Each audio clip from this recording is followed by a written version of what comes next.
A few months ago now, I was at a storytelling event. There was a workshop portion, and the theme was stories that save lives. It was ahead of the Arabian Nights performance at Central Square Theater. I decided to take the topic on a swerve and think of saving lives metaphorically, not literally. And I thought about you. I remembered sitting in the mansion of Kai-Fi, talking with you one day and telling you about my interest in hypnosis, which is really just an interest in story and words. And you laughed at me. But you said yes when I asked if I could hypnotize you. And I led you through relaxations, and all of a sudden, you told me that you saw Jesus, that you saw your Lord and Savior.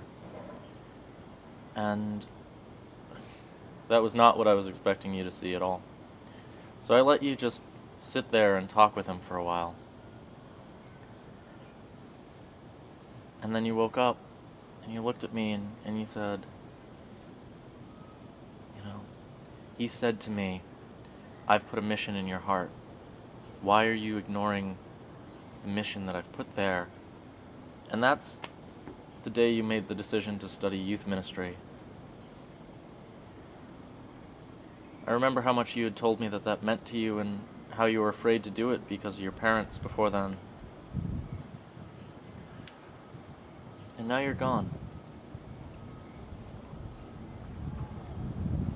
Found out on Friday that you died last week.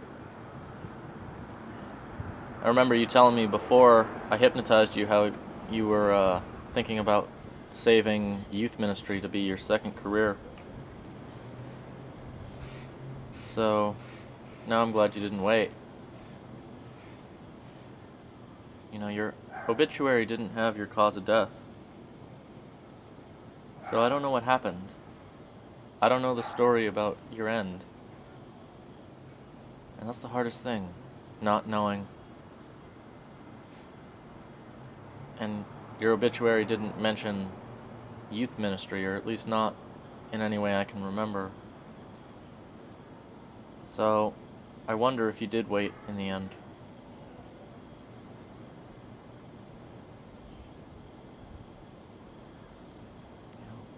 It's hard, not knowing. I remember when you told me how you were studying religion and also genetics because you wanted to be a scientist because you thought that's what your parents would approve of, how baffled I was as a college freshman that you would say something like that. My parents and my grandparents always told me to study what I loved.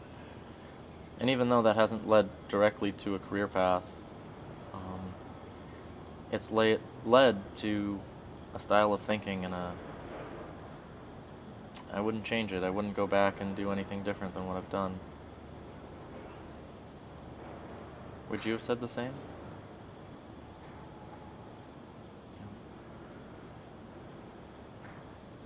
I know religion meant a lot to you, and I always kind of wished that I could have that faith, but I always had too much doubt.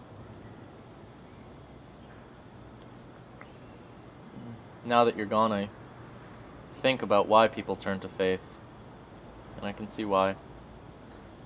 Because the idea of you just not existing anymore in any way except in my memory, and the memories of those other people who loved you and knew you, it's hard.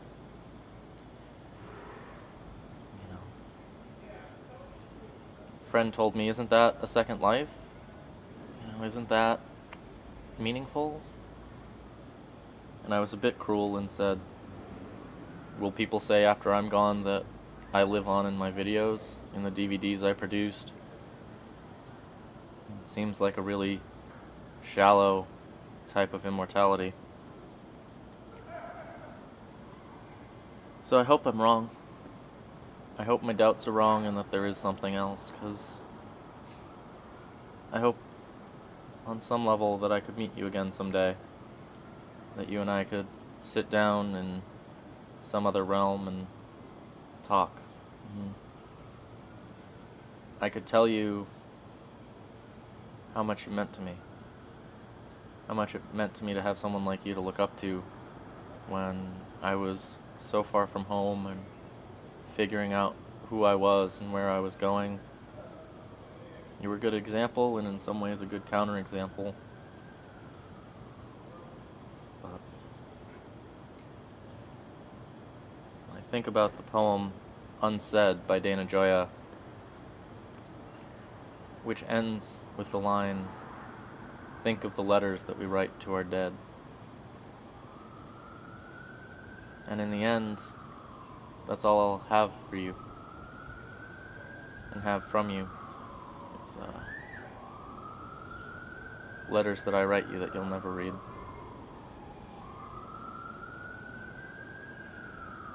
So goodbye, Adam. I'll miss you.